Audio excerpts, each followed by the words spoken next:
What's up? What's going on, everybody?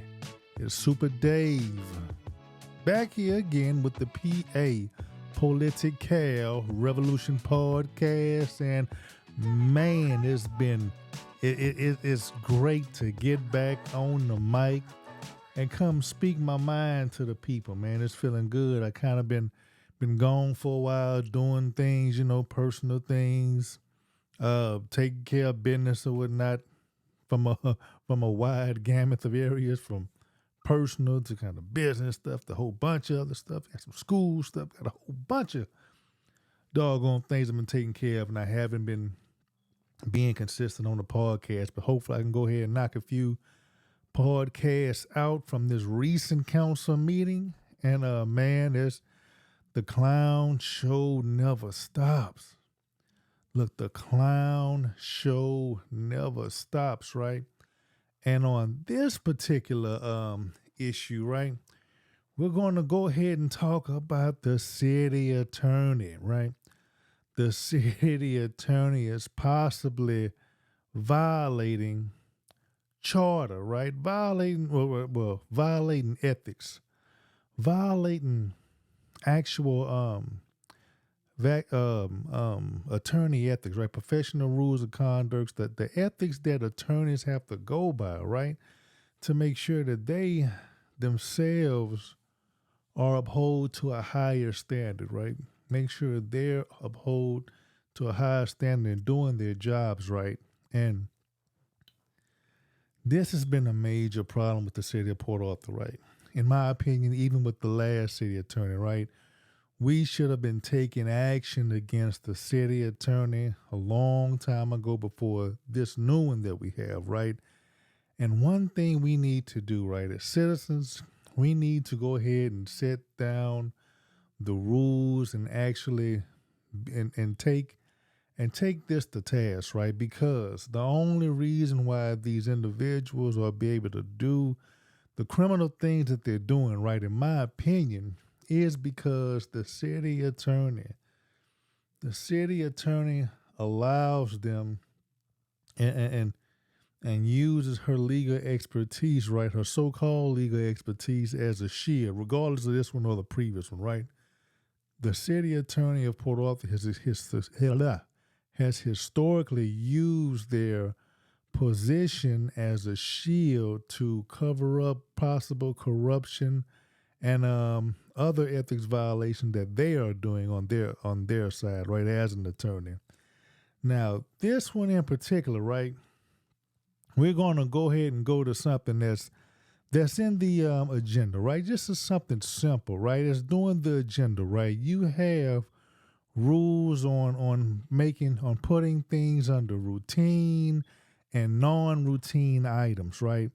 And one reason that this is important because it lets the citizens know what are the things that are routine and what's non-routine, right? Because you have different contracts that are not supposed to be in the routine, because with the routine, if a council member doesn't want to pull it, or if a council member may be sleeping that day or not paying attention, they can just do a broad stroke and allow some things that are in the consent agenda that's not supposed to be there go under a broad vote and, agree to all them things, right?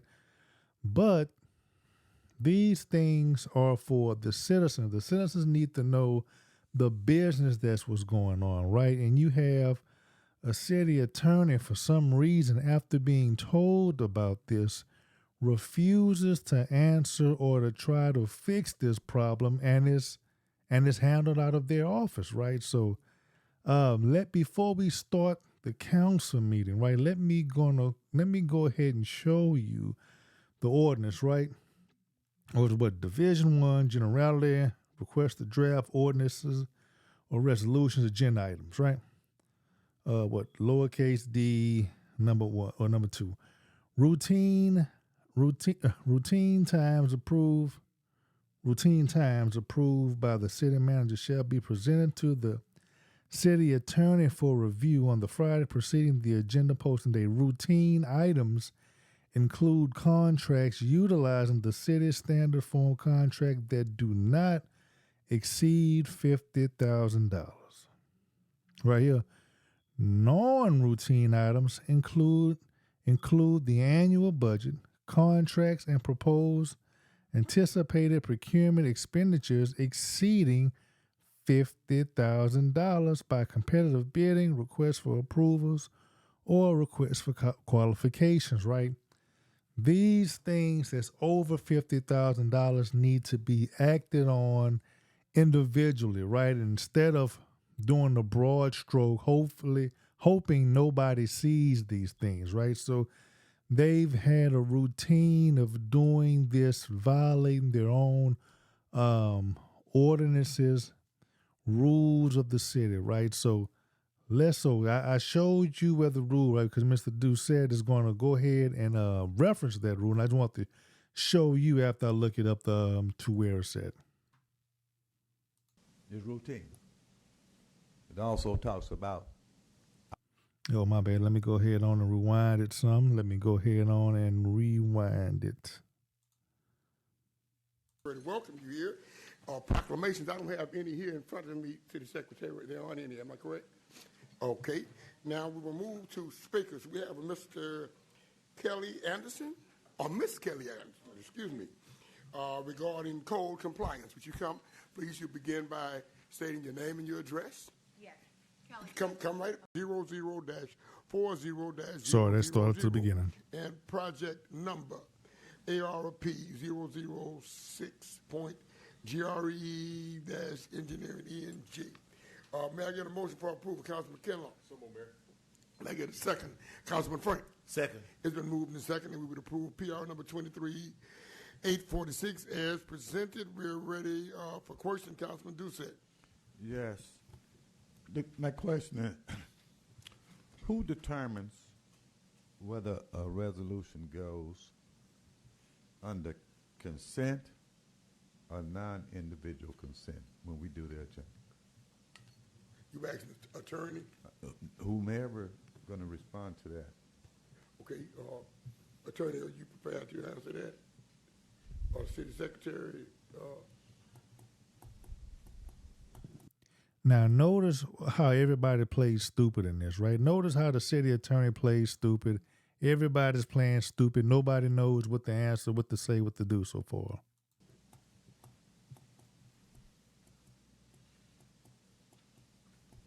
Go ahead, city manager. It has always been the practice between the city attorney's office and the city manager's office. City manager's office having very little in terms of objections as to where what goes. You know, I normally rely on the city attorney's office, as former city attorney, to guide the city managers to the importance and weight of the matter and as to where it really falls, whether it falls under consent or non-consent. You know, at the end of the day, I think really what it looks like is what it appears to be is whether the matter is going to be, whether there are going to be additional questions or concerns which the city manager is always prepared and the city attorney's office is always prepared to answer in terms of transparency. Now, you see how Ron Burton answered that, right? You see at the end he put transparency because he knows he's being non-transparent by it, right? So, and you notice that he said the city attorney, he kind of put the previous city attorney in, hey, she's been gone for a while. So he really meant this current city attorney, right? So they're playing all kind of word games. They're playing stupid. So, and he also tried to take himself out of it. Hey, he doesn't have any objection on what the city attorney has. So understand this fully goes into the city attorney's hands. She didn't want to answer it. Ron Burton answered it, but he stuck it on the city attorney, and he even tried to put it on the previous city attorney, right? So I just wanted to show you the amount of clown games that they're playing at the city, right? All of the deception from the city manager, the city attorney, the mayor, and other people on council, right? Let's go ahead and take a look at this. Okay, did that answer? Okay. No, the reason I asked that question is I've noticed in the last meetings we're getting all of these consents, okay? And then on the non-individual consent, there's very few items. But I listened to the manager explanation. Let me read this that's on the agenda. Okay. The consent agenda, the items are of a routine or administrative nature. The council has been furnished with the background and support material on each item and/or it has been discussed at a previous meeting.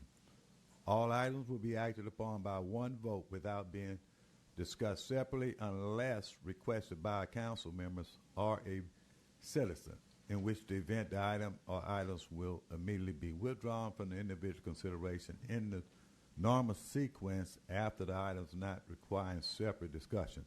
And the reason I ask that is if we go back to our ordinance, and I brought that to the city attorney's attention probably about a month ago, and I kind of laid back and to see how this is going to continue.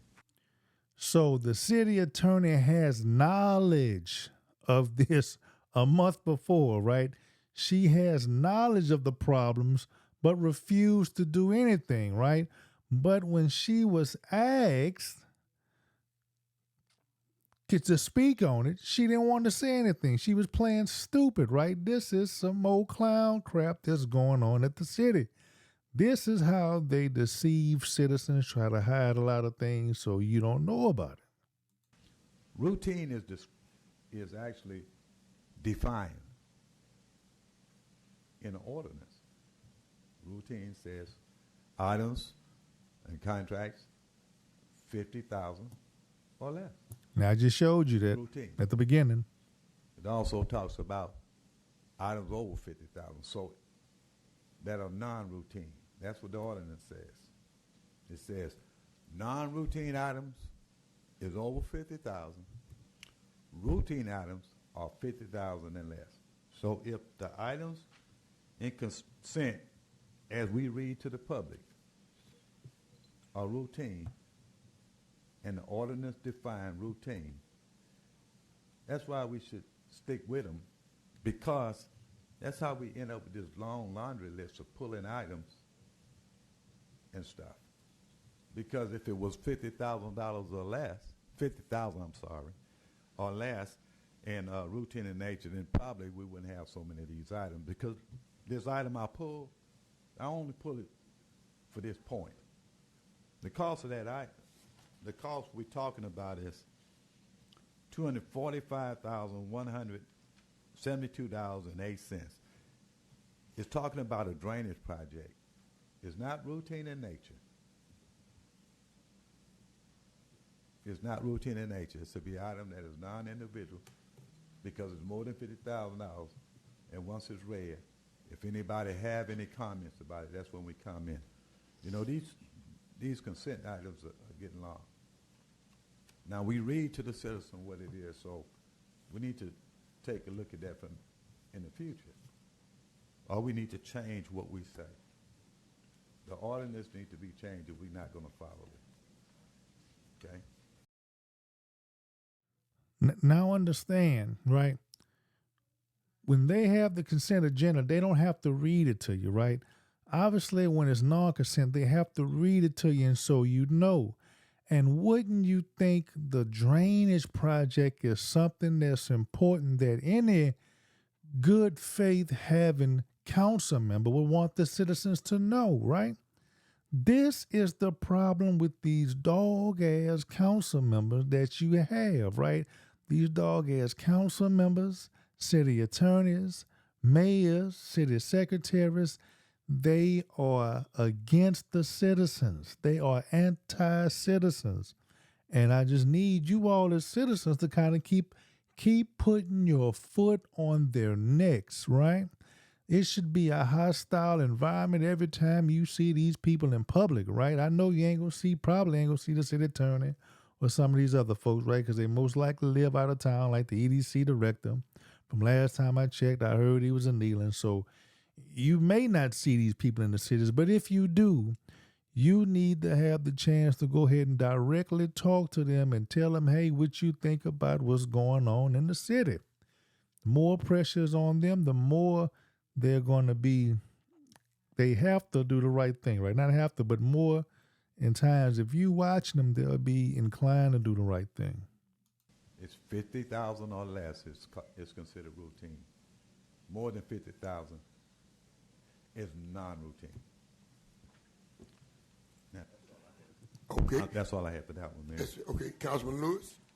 City manager, what is going to, the turnaround time on this design for this 19th Street project? Anybody can speak to that? Because they've been waiting on this project forever. Say that again. Repeat that. Repeat that. Could you repeat that? Repeat that. Could you repeat your question? What is the turnaround time on design for this project? City manager. Oh, We have oh. engineer. Can he answer for? Go right ahead.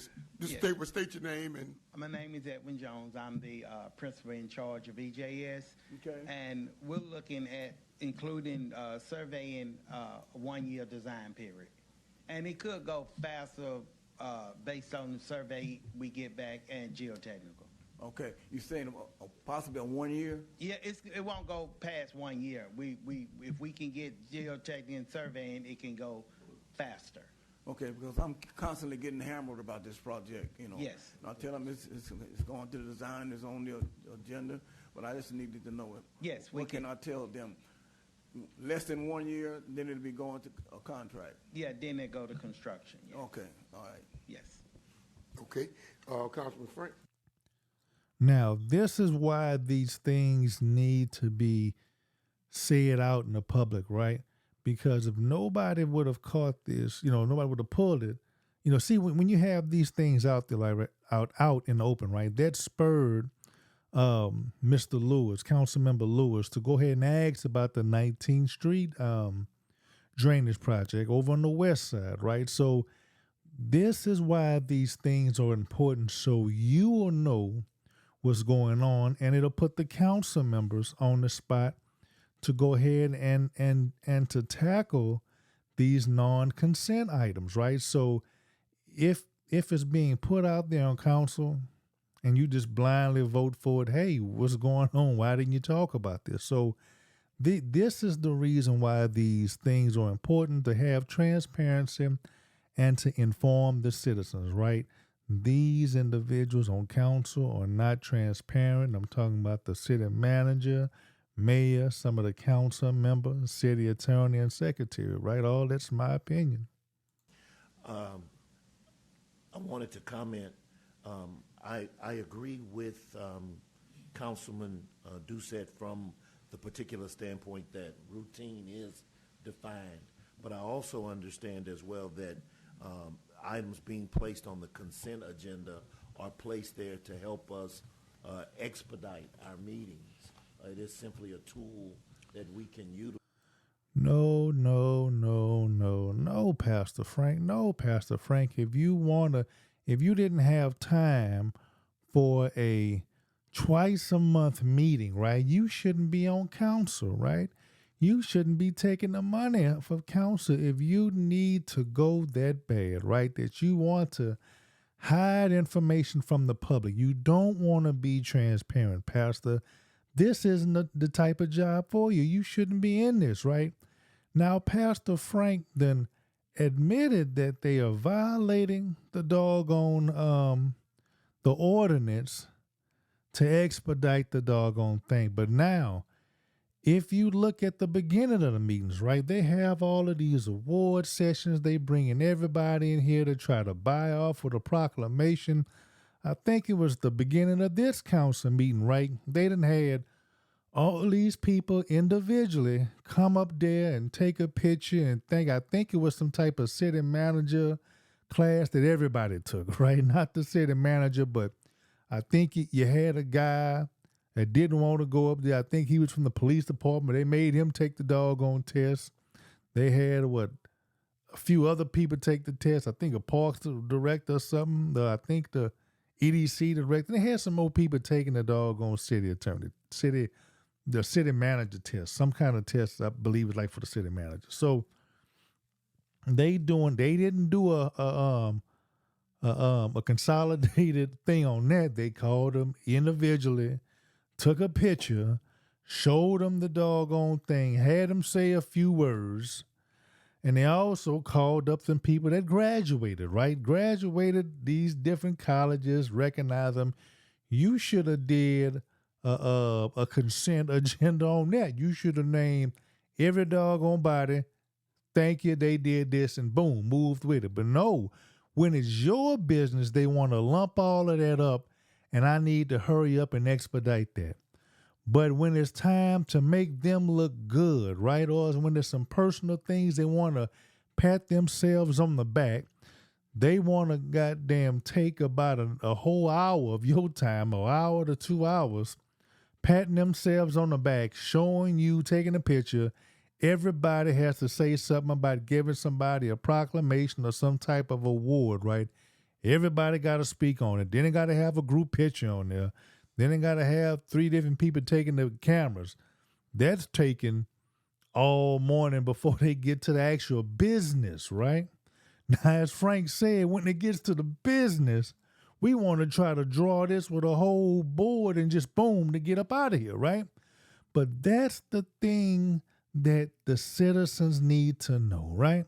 Your drainage program, right? The citizens need to know what's the status of this, right? We need to know, do I have to try to move or I'm going to get flooded in or not? They don't care if you got, just for instance, Thig Penn with his 7 doctorate degree, right? They don't need the water department person getting a city manager. They not worried about that, right? The citizens worried about the city business and how it's going to affect them. And the drainage project is a long overdue thing, man. That should have been started in 2019, right? 2019 when Boy T first got on this, though. That's when it should have been started, but it's now being started in 2023, 2024. Long time overdue, right? So this is the business that needs to go on with the city. And you see Donald Frank is trying to use this as, hey, we got to expedite it, right? But hell, you violating your own ordinance. That's dumb. And could be violating the Open Meetings Act. To help us not prolong our meetings. Councilman Doucette and I have talked repeatedly and continually about information and giving information to the public. And so we want to be transparent, but also we want to be timely in our meetings. And so that is why we pull items from the consent agenda so that we can get additional information and be transparent. Donald Frank, quit if you don't want to do the business. See, all these shucking and jiving ass politicians, right? They want to do what makes them look good, right? They want to do where they can get a pat on the back and somebody can say, hey, I think you're doing good, but don't really know how far back these actual projects are, right? And all of these deals, what they're doing with your tax dollars, they are trying to hide that, and you have a corrupt city attorney, in my opinion, that's in on that. One thing you need to do, ma'am, the city attorney, I know you're going to be listening, somebody's going to tell you about it, or you may actually listen yourself. You can't trust these ignorant ass Negroes in here in Port Arthur, Texas, right? I'm telling you, ma'am, you're going to get ran off. You're going to get your license revoked, suspended, or some type of action taken against it, right? Because all of these illegal things that you're doing is going to catch up with you, right? And that's what happened with the previous city attorney. You need to watch some of these previous city council meetings. That's what you need to do your research on. Watch some of these previous city council meetings on some of the hot topic issues, right? Go through the agenda and just take a look. That's what you need to research on. You cannot trust these ignorant ass Negroes you have as mayor and on council over here, ma'am, especially if it's doing the wrong things. These are some dumb son of a bitches. Pardon my African. The thing that I wanted to say about the project in its particularity is that I am so excited about seeing this come to pass. We've been working on this project on the west side of Port Arthur since I became a council member, and we have been working. We have had meetings on the west side at the New St. John Church. We've met with community leaders. We've met with DD7. We've done our due diligence, and now we're seeing it come to pass and to fruition to try and alleviate this flooding that has been perpetually happening and transpiring on 17, 18, and 19th Street there after heavy rain. So I'm excited about this finally coming to pass and getting started in this way. Well, Pastor Frank, you need to be more of an advocate for it because I really had this probably the first time I've heard you say something about it, right? I've actually heard Mr. Lewis talk about this years before he was on council. I remember Mr. Lewis was talking about some type of drilling, indirect drilling. I forgot the name of it, but if you talk to Mr. Lewis about it, you've heard him say this particular type of underground drilling. So he's been trying to get this thing taken care of, right? But understand, we have these corrupt Negroes on council. They can't do anything. We have corrupt finance directors, people in the money that can't do anything. For some reason, we still having a problem in trying to pay contractors. We just can't do business right. Okay. Any other questions? Yes, Yeah. Councilman Doucette, go ahead. Yes, I understand the time, and to tell you the truth, if one was over $50,000, I probably wouldn't have a problem with it. But my problem is when we start getting 20-some items, and a lot of these items are 100,000, 200,000, 300,000. So that is my concern. But excuse me, I understand, but we need to talk on the questions. I understand that's the generality, but the more specific is this particular item. See, this is how stupid this son of a bitch is, right? This is how stupid this drug-induced Grinch, this drug-induced clown as we have as a mayor, right, is so freaking disrespectful that he wants to do anything that he can to try to shut you up, right? And it's so irritating as a citizen listening to this trash, right? Listening to this trash, but hey, it's all of the council's fault, right? Because they let that son of a dog continue to act like he's the strong mayor when this is a council manager form of government, right? You have the city manager, some of the council people let Bortiz lie and act like he's a bigwig, act like he's bigger than what he is, right? In turn, that he'll support their little pet projects and what they have going on, right?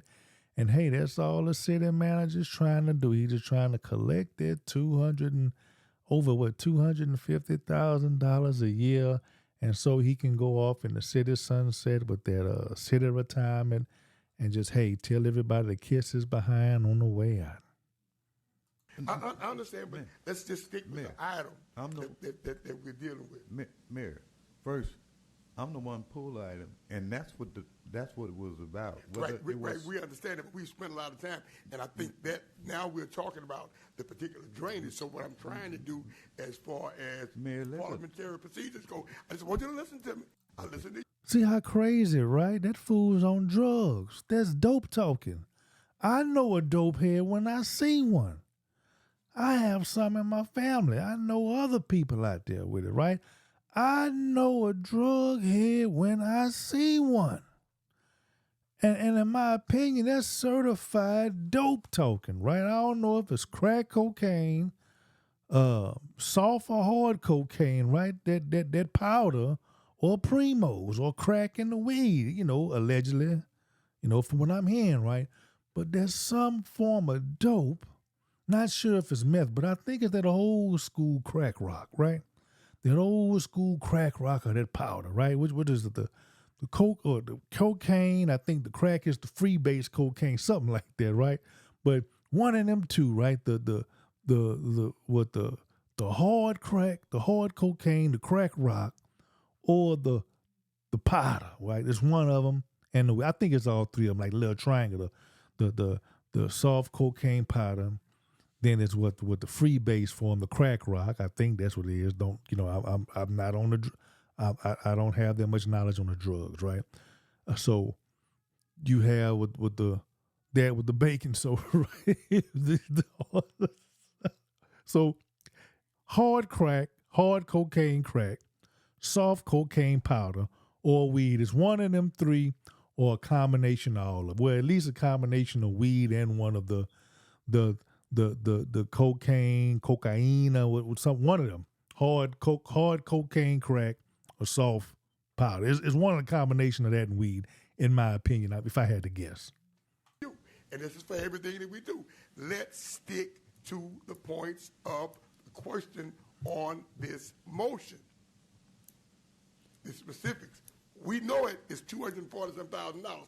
That is almost $200,000 more, and so it should have been somewhere else. What is he talking about? Oh, okay. I see that he was okay. He probably talking about it should have been in a non-consent, but boy, he just go off rambling. You can barely catch what he trying to say, right? Because all them drugs polluted his mind. I think we don't have to beat that on us anymore. Mayor. Okay, let's please. Mayor. If I'm just asking you, Mayor. stick to points on the motion, please. Mayor. Go right ahead. Do what you want. This is the clown mayor that we have the nerve enough to up here with a goddamn Christmas light on his doggone neck. Look at him. Look how stupid the mayor is right now, right? Let's just take a look. Hold on, let's see what he got on. He has a goddamn Christmas hat with some pictures and a pendant on there, right?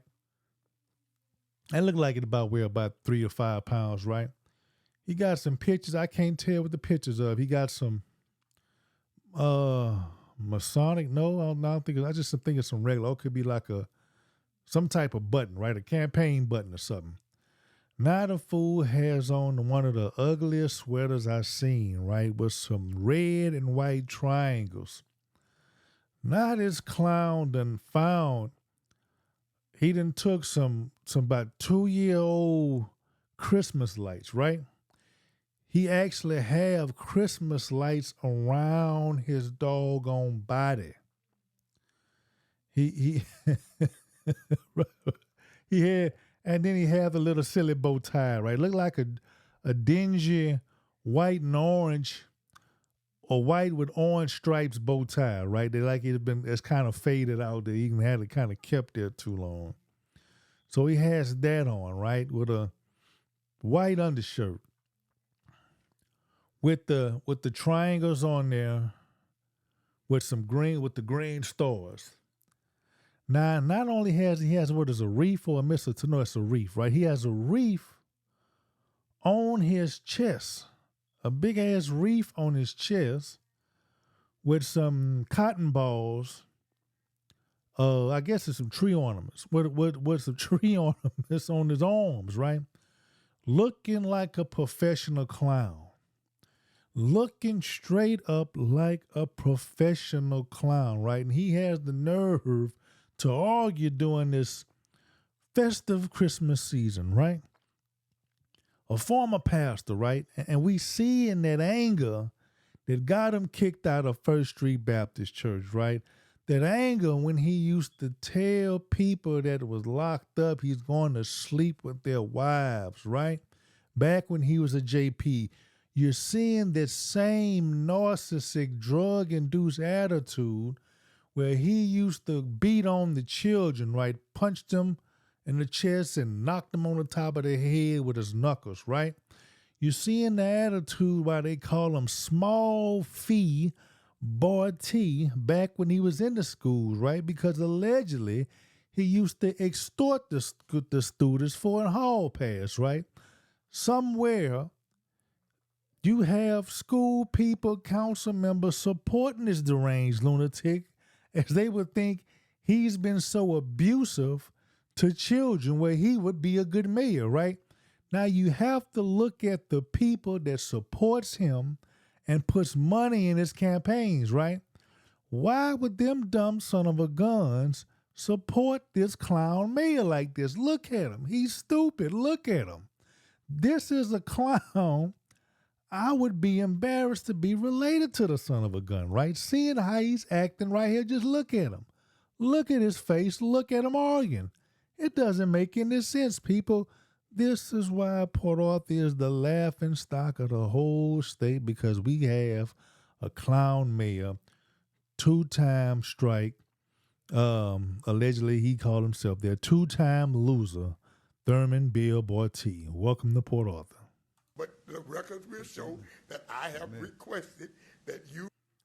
Well, he got an Obama. His fool got a pom-pom on the head. I look like it say Obama. Obama, yeah, that's what it look like. It's crazy, man. This guy's a clown. And anyone else who speak following you on anything following even.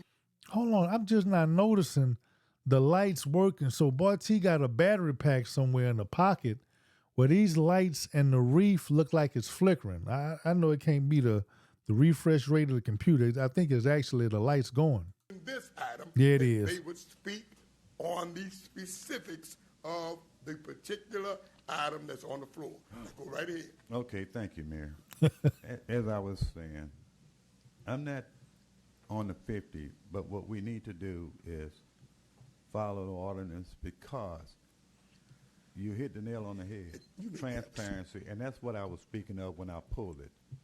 You know, I want us to be able to discuss items and put items where they belong, and that's the only thing. So even if we put it in the consent or non-consent, we still have to take care of business. Sometimes we're going to have to be long, sometimes it be short. So am I looking for $50,000, anything over $50,000 on screen, Council Frank? No. But if I look around, we're talking hundreds and thousands in items repeatedly, yes. We need to be to the point whereby we're going to look at those. So let's read them, go over them, and nobody got time, and we can move on. So time will pass. So it wasn't meant to not consider time, okay? You know, I understand that, but let's change the ordinance and understand why the ordinance is there, and let's work with the transparency, because that's what I'm about.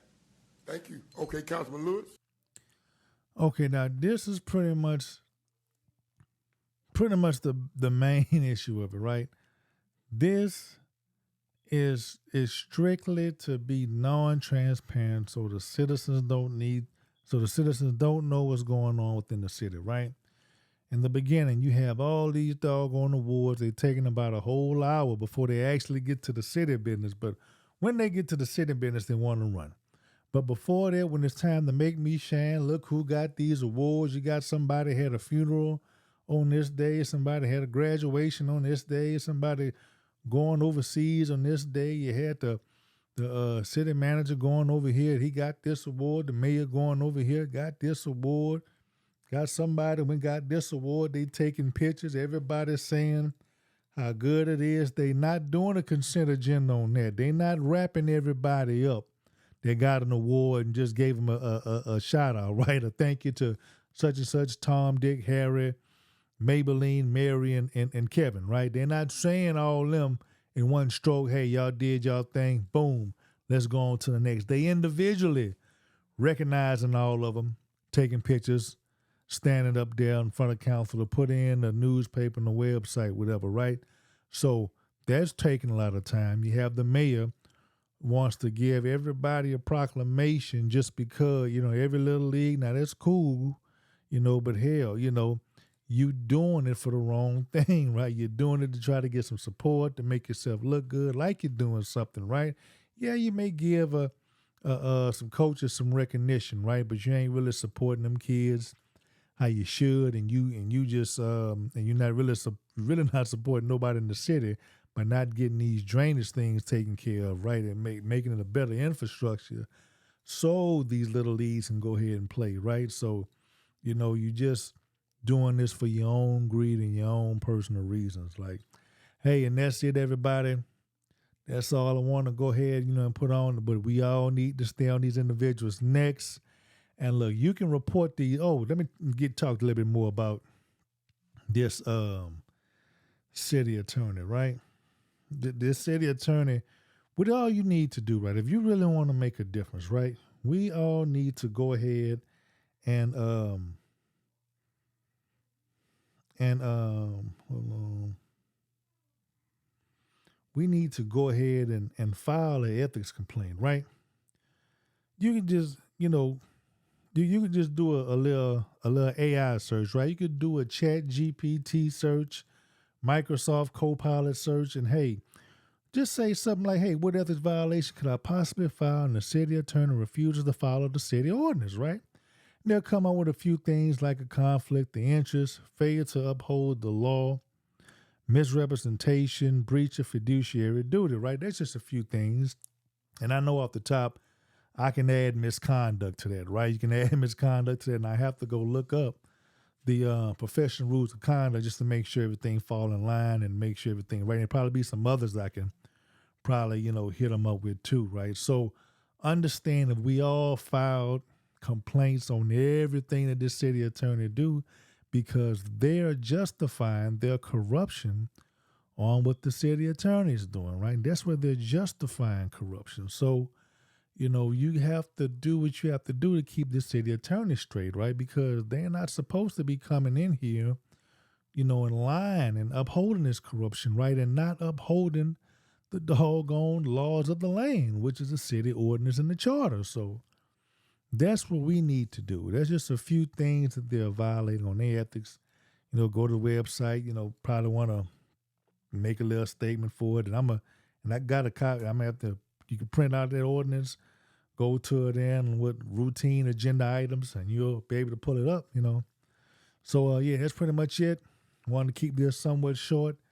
And until the next time, everybody, take it easy and go ahead and keep fighting this fight with me.